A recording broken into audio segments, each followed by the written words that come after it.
aprendendo o nome dos principais ossos do esqueleto humano. Bora lá? Na parte superior nós temos o crânio, a maxila, que é essa parte superior, e a mandíbula, que é essa parte inferior. E que o osso do crânio ele não é composto por uma placa óssea só. Tá vendo essas arranhaduras que a gente chama de suturas? Pois bem, cada sutura representa um osso. Popularmente conhecida como coluna vertebral, é a estrutura que dá estrutura ao nosso corpo. Mas é importante ressaltar que a coluna vertebral é formada de pequenos ossinhos. Esses ossinhos são chamados de vértebras. E dependendo da posição dela, ela recebe um nome. Por exemplo, as 7 primeiras vértebras são chamadas de vértebras cervicais. As 12 vértebras em seguida são chamadas de vértebras torácicas. Então, 7 cervicais, 12 torácicas. E aí a gente vai ter as 5 aqui que são chamadas de vértebras lombares.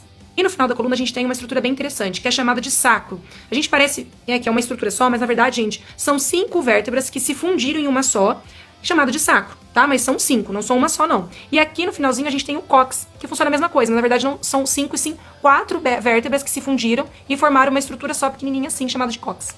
Aqui nós temos a clavícula, que a gente popularmente chama aqui de saboneteira, porque ele faz um buraquinho aqui no meio. Aqui nós temos o externo com S, eu falo que é uma gravatinha. E essa gravatinha, basicamente, ela junta o pedaço aqui das costelas. Então, nós temos 12 costelas, mas os 2 últimos pares, percebam, eles não encostam aqui no externo. A gente chama isso de costelas flutuantes. E um detalhe interessante, as costelas se prendem ao externo por meio de cartilagens. Percebam que todo esqueleto tem essa variação aqui de coloração, porque essa parte que cola a costela do externo não é osso, é cartilagem. Virando um pouquinho aqui o nosso esqueleto, não podemos deixar de falar da escápula. Essa estrutura triangular, essa região inferior nós chamamos de pelve. Mas ela também é subdividida. Então aqui esta volta grande é chamado de ilho.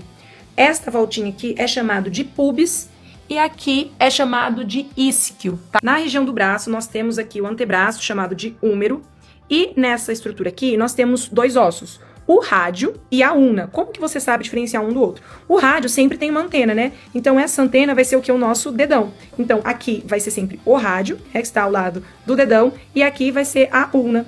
E as nossas mãozinhas estão cheias de ossos, mas a gente divide elas em 3 regiões. Então, essa região aqui, mais próximo do rádio da una, é chamado de carpo. Essa região aqui é chamado de metacarpo. E aqui, até as pontinhas do dedo, são chamados de falange. Vamos então para os membros inferiores. Aqui nós temos o fêmur, o maior osso do corpo humano, em seguida da patela.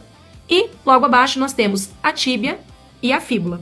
A tíbia tem uma estrutura mais grossa que a fíbula. A fíbula ela é muito o quê? Fina. Fíbula, fina. Assim como os ossos da mão, os ossos do pé também são divididos em 3 regiões. A gente tem o tarso, o metatarso e as falanges. Também temos o osso aqui denominado calcâneo. Prontinho, agora você já sabe o nome dos principais ossos do sistema esquelético.